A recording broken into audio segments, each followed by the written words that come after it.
नमस्कार, आई अन्नपूर्णा रेसिपीमध्ये आपले मनपूर्वक स्वागत आहे। आज मी तुम्हाला माझ्या गावाकडचे खास हिवाळ्यात बनवले जाणारे तेल गुळाचे मेथीचे लाडू कसे बनवायचे ते सांगणार आहे।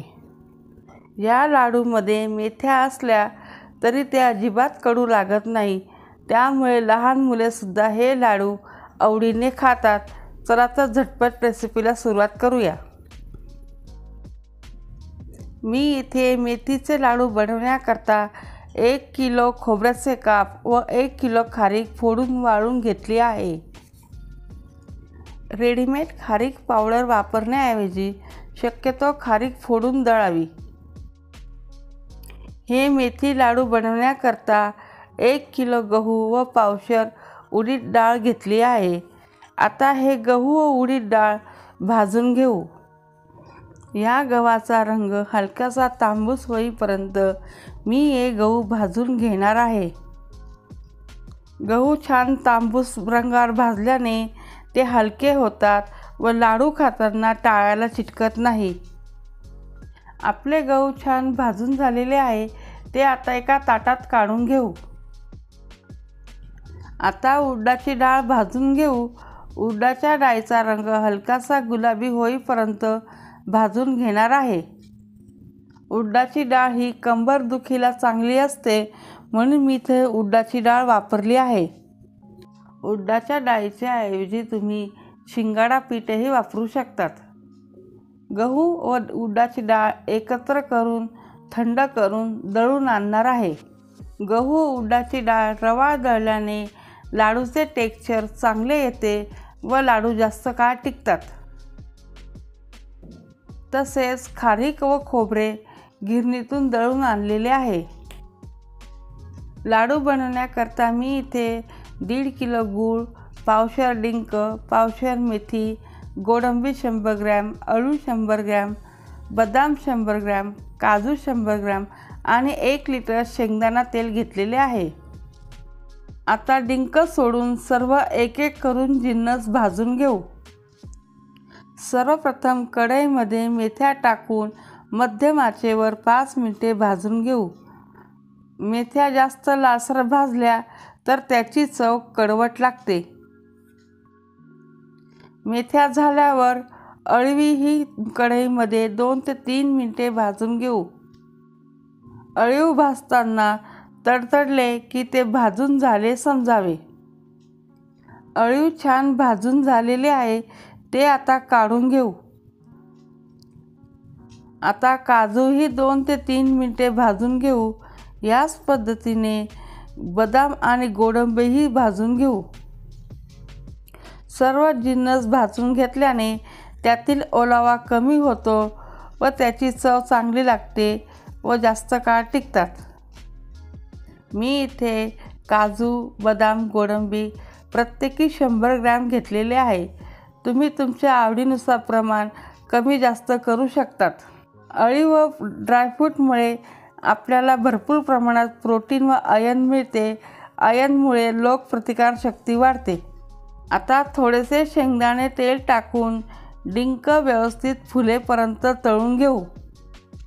मध्यम आचेवर डिंक आतून बाहेरून व्यवस्थित तळून घ्यायचा आहे। डिंक तळताना आतून कच्चा राहिला तर लाडू खाताना दाताखाली कचकच लागतो। अशा पद्धतीने मी सर्व डिंक तळून घेतलेला आहे। लाडूसाठी लागणारे सर्व जिन्नस व्यवस्थित भाजून झालेले आहे। मिक्सरमध्ये एक एक करून दळून घेऊ। सर्वप्रथम काजू मिक्सरमध्ये दळून त्याची बारीक पावडर करून घेऊ। नंतर बदाम पण मिक्सरमध्ये दळून त्याची बारीक पावडर बनवून घेऊ। त्याच पद्धतीने गोडंबीही मिक्सरमध्ये फिरून त्याची बारीक पावडर बनवून घेऊ। तसेच अळीवही मिक्सरमध्ये फिरून त्याची पावडर बनवून घेऊ। आता या मेथ्या मिक्सरमध्ये फिरून त्याची पावडर करून घेऊ।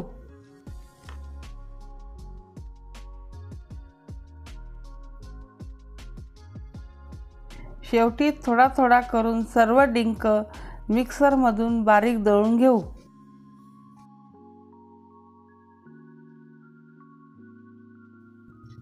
आता एका मोठ्या पातेल्यात लाडूसाठी लागणारा गुळाचा पाक करूया.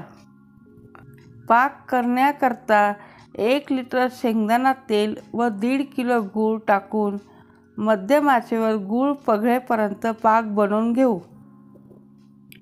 आपल्याला इथे गुळाचा पक्का पाक न बनवता फक्त इथे गूळ पगळेपर्यंतच गुळाचा पाक बनवायचा आहे.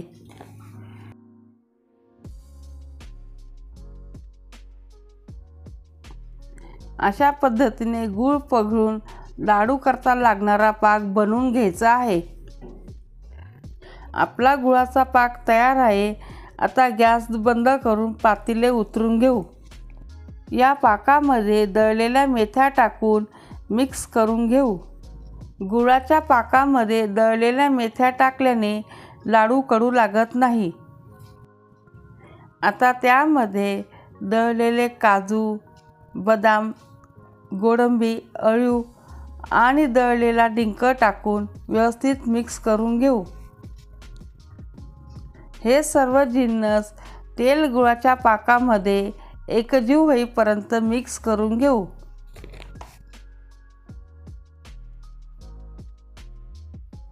आता या पाकामध्ये दळलेले खारीक खोबरे टाकून 2 ते 3 मिनिटे छान मिक्स करून घेऊ.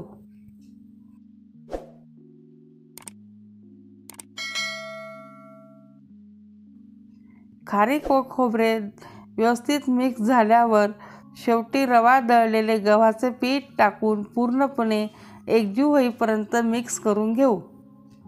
मिश्रणाची क्वांटिटी जास्त असल्याने हे लाडूचे मिश्रण 2 भांड्यात निम्मे निम्मे करून मिक्स करणार आहे.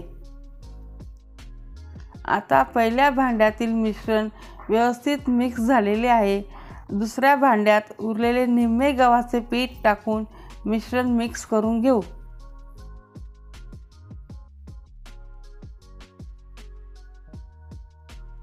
दोन्ही भांड्यातील मिश्रण एकत्र करून एकजीव करून घेऊ.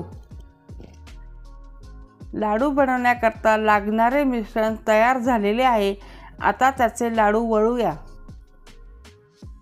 मी इथे मध्यम आकाराचे लाडू वळून घेत आहे. तुम्ही तुमच्या आवडीनुसार लहान मोठ्या आकाराचे लाडू बनवू शकतात. तुम्ही बघू शकतात मेथीचे पौष्टिक लाडू तयार आहे. अशाच पद्धतीने मी उरलेले सर्व लाडू बनवून घेणार आहे. आमच्या गावाकडे थंडीच्या दिवसात अशाच पद्धतीने तेल गुळाचे लाडू बनवले जातात. ह्या सर्व साहित्यात मध्यम आकाराचे 120 ते 125 लाडू बनतात. थंडीच्या दिवसात हे लाडू सकाळी खाल्ल्याने भरपूर ऊर्जा मिळते व रोगप्रतिकारशक्ती वाढते. या लाडूमधून भरपूर प्रमाणात प्रोटीन व आयर्न मिळते. अशा पद्धतीने केलेले लाडू कडू लागत नाही. त्यामुळे मोठ्यांपासून तर लहानांपर्यंत आवडीने खातात. अशा गावाकडच्या पद्धतीने तुम्ही हे लाडू नक्की करून पहा. जर तुम्हाला माझी रेसिपी आवडली असेल तर लाईक, शेअर आणि सबस्क्राईब करा. तसेच बेल आयकॉन प्रेस करा. त्यामुळे तुम्हाला नवनवीन व्हिडिओचे नोटिफिकेशन मिळेल. पुन्हा भेटूया अशाच नवीन रेसिपीसह.